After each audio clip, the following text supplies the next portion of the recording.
پچھلے 2 دروس میں حضرت عمر رضی اللہ تعالی عنہ کی مجلس میں 2 لوگوں کا میں نے آپ کے سامنے ذکر کیا کہ جب حضرت عمر رضی اللہ تعالی عنہ نے لوگوں سے پوچھا، اپنی مجلس کے حاضرین سے دریافت کیا کہ جنات کے واقعات میں سے کوئی واقعہ بیان کرو، تو ایک صاحب نے تو ملک شام والا واقعہ، ہرن والا واقعہ بتایا، اور ایک صاحب نے بتایا کہ میں اور میرا ساتھی جا رہے تھے اور ہم مقام مسجر تک پہنچے، تو ایک واقعہ وہ ہو گیا۔ اب جب دونوں واقع ہو گئے تو حضرت عمر رضی اللہ تعالی عنہ نے اب خود فرمایا، کہا لوگوں اس طرح جن کا ایک واقعہ میرے ساتھ بھی پیش آیا، فرمایا میں ایک ذبح شدہ جانور کے پاس تھا۔ اللہ اکبر۔ اس واقعے کو میں سیرت النبی میں بھی آپ کو بڑی ڈیٹیل سے بتا چکا ہوں، ادھر بھی بتاتا ہوں۔ حضرت عمر کہتے ہیں کہ میں ایک ذبح شدہ جانور کے پاس تھا کہ اس جانور کے اندر سے ایک ہاتف نے آواز دی، اور بعض میں ہے کہ نہیں، وہ جو بت تھا نا جس کے پاس اس جانور کو ذبح کیا گیا تھا، اس بت پہ سے آواز آئی، کیونکہ جن کیا کرتے تھے، یہ آوازیں لگاتے تھے تاکہ لوگوں کے اعتقاد خراب ہو جائیں، لوگ ان چیزوں میں پڑے رہیں کہ ہاں واقعی جن کچھ کرتے ہیں، واقعی یہ جو تمام چیزیں ہو رہی ہیں یہ بت بولتے ہیں، جو بھی اعتقاد تھا ان کا، تو وہ اعتقاد خراب کرتے تھے۔ تو اچھا، اب جنہوں نے نا آپس میں بات شروع کی، ایک کہنے لگا یا ذریح امر نجیح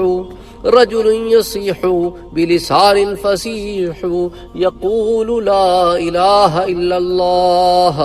حضرت عمر کہتے ہیں کہ ایک آواز لگانے والے نے آواز لگائی کہ اے ذریح،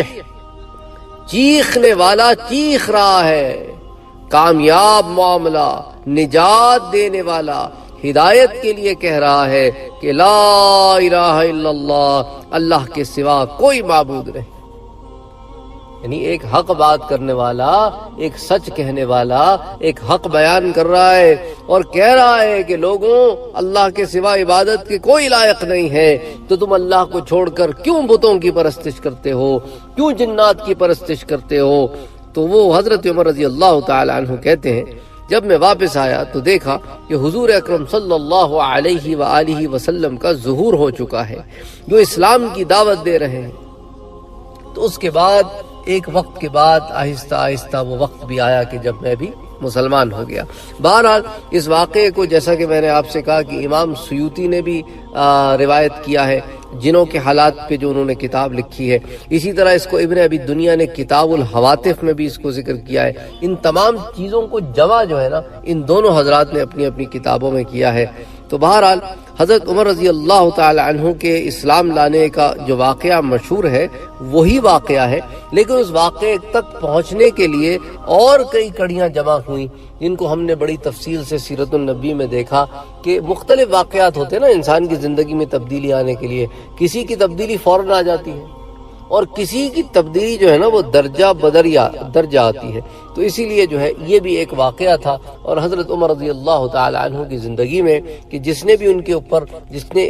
اوپر ایک اثر چھوڑا، اور اس کے بعد پھر باقی حالات اور واقعات پیش آئے، اور پھر حضرت عمر رضی اللہ تعالی عنہ حلقہ بگوش اسلام ہوئے۔ وما علینا الا البلاغ۔